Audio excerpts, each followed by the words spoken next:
एक बात बताऊँ, मैं जब पवन सिंह से मिलने गई थी ना, उनके बर्थडे पे मतलब मैं गई थी।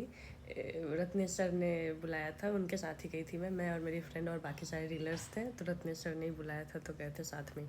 तो जब मैंने उनको देखा ना, तो एग्जैक्टली फर्स्ट टाइम ही देखा था मैंने उनको, और उससे पहले तो ऐसे टीवी पे, फ़ोन पे, रील्स पे और यूट्यूब वाले गाने पे ही देखती थी ना।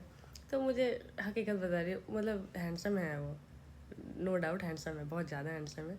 लेकिन मेरे को ऐसे फ़ोन पे देख के उतना नहीं लगते थे, जो लेवल है ना एकदम 100% वाले नहीं लगते थे जब, लेकिन जब मैंने सामने से इन दोनों आँखों से देखा ना उनको, तो मैं सच में फ़ैन हो गई।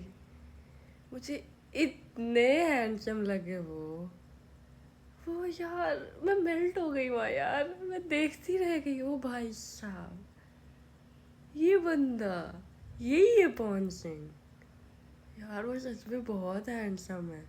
इतना ज़्यादा कि मतलब मैं फ़ैन हो गई ऐसे। ओह, पवन सिंह झमकौला से हुई। ये वाला लाइन यार, वो जब बोलता है ना बंदा, क्या लगता है यार। वो कुछ भी बोलता है ना, उसकी भोजपुरी मैंने, पवन सर की भोजपुरी मैंने ना वहाँ, मतलब जब मैं बैठी थी मिलने गई थी रत्न सर के साथ, तब वहाँ मैंने सुनी।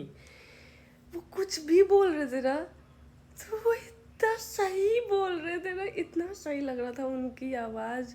और सच में बहुत अच्छी आवाज़ है उनकी, और इतनी अच्छी आवाज़ है कि मैं क्या बताऊँ। मैं सुनी ना, मैं बस देख ही रही थी यार, मैं तो बस देख ही रही थी। बहुत बहुत अच्छा लगा मुझे मिल के आपसे पवन सर।